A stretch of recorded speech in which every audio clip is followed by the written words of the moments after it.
अस्सलामुअलैकुम दोस्तों, मेरा नाम है हसीब शफकत और आप देख रहे हैं हंसी टीवी। दोस्तों, मशहूर बॉलीवुड एक्टर सुशांत सिंह को अपनी मौत से पहले के कई इंटरव्यूज और पब्लिक के अंदर एक ऐसी टी शर्ट पहने हुए देखा जा सकता है जिस पर लिखा है श्रोडिंगर स्माइली। और हमने पिछली वीडियोस के अंदर जाना कि सुशांत सिंह जैसे एक्टर्स के अंदर आमतौर पर साइंस का नॉलेज और कॉमन सेंस का वो लेवल जो कि इसके अंदर मौजूद था वो पूरे बॉलीवुड के अंदर ढूंढने पर भी नहीं मिलता, क्योंकि ये जो भी शर्ट्स पहना करता था इसके पीछे काफ़ी डीप मीनिंग भी हुआ करते थे जो कि इसकी पर्सनैलिटी को और मेंटल स्टेटस को शो करते थे। जैसा कि हमने last time photon in double slit experiment के बारे में जाना, जो कि सुशांत सिंह अपने आप को या फिर अपनी खुद की पर्सनैलिटी को एक्सप्लेन करने के लिए अपने आप को कहा करता। ये एक्सपेरिमेंट एक ही वक्त के अंदर दो पॉसिबल रियलिटीज़ को शो करता है जो कि सिर्फ आपके देखने पर डिपेंड करती हैं, यानी कि आपके देखते ही ये डिसाइड होगा कि वो रियलिटी क्या बनेगी। या फिर बात की जाए इसकी खुद की पर्सनल टेलीस्कोप की, जिससे वो सितारों और हमारे यूनिवर्स को देखकर वहां जाने की ख्वाहिश किया करता। लेकिन सवाल ये है कि यह श्रोडिंगर स्माइली दरअसल है क्या, इसका साइंटिफिक मतलब और लॉजिक क्या है। यकीनन इसका साइंटिफिक मतलब जानकर आप भी सुशांत सिंह के साइंटिफिक नॉलेज पर दाद दिए बगैर नहीं रह पाएंगे। तो आइए जानते हैं इस पुरअसरार स्माइली का राज। श्रोडिंगर स्माइली दरअसल एक फेमस मीम है जो कि साइंस के एक फेमस थॉट एक्सपेरिमेंट पर बेस करता है। थॉट एक्सपेरिमेंट एक ऐसे एक्सपेरिमेंट को कहते हैं जिसके बारे में साइंटिस्ट सोचते हैं, एक दूसरे से डिस्कस करते हैं, लेकिन एक्चुअल के अंदर इस तजर्बे को कभी परफॉर्म नहीं करते, या फिर यूं कहें कि कर नहीं पाते, यानी कि इसको प्रैक्टिकली करना मुमकिन नहीं होता। और ये सिर्फ एक इमेजिनरी एक्सपेरिमेंट ही होता है जो कि सिर्फ सोचा जा सकता है। अब ज़रा इस साइन पर गौर करें जो कि एक तरफ से स्माइल कर रहा है और एक तरफ से उदास भी है, यानी कि ये एक ही वक्त के अंदर उदास भी है और खुश भी। एरवन श्रोडिंगर एक ऑस्ट्रेलियन आयरिश क्वांटम फिजिक्स के प्रोफेसर थे जो कि क्वांटम थ्योरी को डिटेल के अंदर समझने की कोशिश कर रहे थे।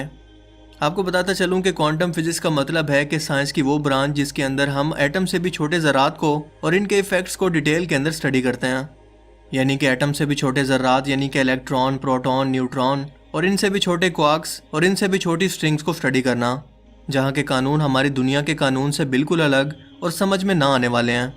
इसीलिए क्वांटम वर्ल्ड को समझना इतना ही ज़्यादा मुश्किल है। लेकिन फिर भी इसे आसान अल्फाज के अंदर समझने के लिए 1935 के अंदर एरवन श्रोडिंगर ने एक थॉट एक्सपेरिमेंट करने का सोचा, जिसके मुताबिक हम एक बिल्ली को एक रेडियो एक्टिव सब्सटेंस के साथ एक बॉक्स के अंदर बिल्कुल सील कर देते हैं। और याद रहे कि ये रेडियो एक्टिव सब्सटेंस कैंसर के जरिए किसी भी जानदार को कुछ ही लम्हों के अंदर मारकर इसकी जान ले सकता है। और इसी बॉक्स के अंदर हम एक छोटा सा बॉम्ब भी लगा देते हैं जो कि इस रेडियो एक्टिव सब्सटेंस के साथ ही फट जाएगा और इस बिल्ली की जान ले लेगा। अब ये बात तो बिल्कुल समझ में आने वाली है, मगर इंटरेस्टिंग बात जो कि क्वांटम फिजिक्स की है, इसके साइंटिस्ट का ये मानना है कि जब तक कोई देखने वाला एक सीन को ना देखे, रियलिटी हमेशा एक सुपर पोजिशन हालत के अंदर ही रहती है। मुझे पता है कि मेरी ये बात आपके सर के ऊपर से गुजर गई है, इसीलिए डोंट वरी, मैं ज़रा आपको डिटेल में समझाने की कोशिश करता हूँ।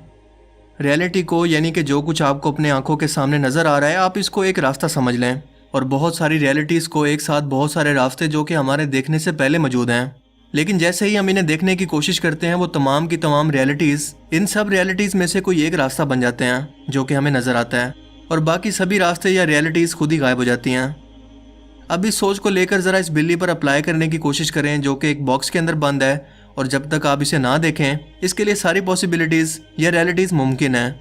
मिसाल के तौर पर हम ये इमेजिन कर सकते हैं कि ये बिल्ली जिंदा भी है, और ये भी कि हो सकता है कि बॉम्ब फटने के बाद मर गई, और ये भी मुमकिन है कि बॉम्ब फटा हो लेकिन वो फिर भी बच गई हो, वगैरह वगैरह। ये सब की सब रियलिटीज़ इस बॉक्स के अंदर मौजूद हैं, लेकिन जैसे ही कोई शख्स इस बॉक्स को खोल कर देखेगा, इन सब रियलिटीज़ में से कोई एक हकीकत बन जाएगी, और हमारे इस बॉक्स को खोलने के बाद इस बिल्ली की किस्मत का फैसला होगा कि इसे कौन सी रियलिटी बनना है। यानी कि हमारी सोच या हमारी रूह इस दुनिया की रियलिटीज से जुड़ी हुई है, यानी कि जो रियलिटीज या रास्ता हम खुद अपनाना चाहते हैं वही हमारी ज़िंदगी का हिस्सा बनते हैं। और इसी एक्सपेरिमेंट से इंस्पायर होकर किसी ने ये श्रोडिंगर्स मीम बना दिया जो कि इस बिल्ली की तरह एक ही वक्त के अंदर कई रियलिटीज़ के अंदर जी रहा है। वो एक ही वक्त के अंदर खुश भी है और उदास भी, लेकिन इनमें से कौन सी रियलिटी हकीकत है ये इसके करीब जाकर ही देखने पर पता चलेगा। और इस बिल्ली के बॉक्स की तरह ही हकीकत को जानने के लिए हमें खुद को अपने साइकोलॉजिकल बॉक्स को खोलकर इसे देखने की ज़रूरत है। जहाँ पर आज हम गम, दुख और परेशानियों से घिरे हुए हैं, वहीं पर हमारे प्यारों की मोहब्बत और एहसास एक बुरी हकीकत को एक अच्छी हकीकत के अंदर बदल सकता है। और जहाँ तक क्वांटम लेवल पर इन मुख्तलिफ रास्तों का ताल्लुक है जो कि इंसान के खुद चूज़ करने पर ही असल में हकीकत बनते हैं, तो मेरा ये सवाल है कि क्या अभी भी कोई ये सवाल करेगा कि जब खुदा की ज़ात मेरे माजी, हाल और मुस्तकबिल को पहले से जानती है कि मैं क्या करने वाला हूँ, तो इसमें मेरी क्या गलती है? मैं तो पहले से ही ये काम करने के लिए पैदा हुआ हूँ। बिल्कुल नहीं। आपके लिए और मेरे लिए अल्लाह ताला ने बहुत सारे रास्ते या रियलिटीज़ बनाई हैं जिन्हें आप खुद चूज़ करके अपनी ज़िंदगी का हिस्सा बनाते हैं। इसीलिए आपको दुनिया के अंदर रहते हुए ये इख्तियार दिया गया है कि आप दुनिया में जो मर्जी रास्ता अपना लो, चाहे अच्छा हो या बुरा। लेकिन याद रखना कि इसका हिसाब क़यामत के रोज़ ज़रूर होगा। क़यामत का एक ऐसा वादा जिसके आने में कोई शक नहीं है। और आज तो ये सब बातें आज की मॉडर्न साइंस भी साबित कर रही है।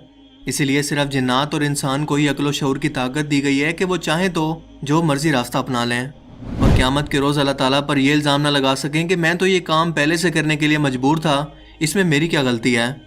लेकिन ऐसा नहीं है, ये रास्ता उसने अपने लिए खुद चूज़ किया है और अपने इन्हीं अमाल के साथ वो क़यामत के रोज़ जवाब दे होगा। अल्लाह ताला हमें समझने की तौफीक अता फरमाए, आमीन। मुझे उम्मीद है कि आज की इस वीडियो से आपको बहुत कुछ नया जानने को मिला होगा और ये वीडियो आपको पसंद आया होगा। और अगर ये वीडियो आपको अच्छा लगा हो तो इसे लाइक ज़रूर करें।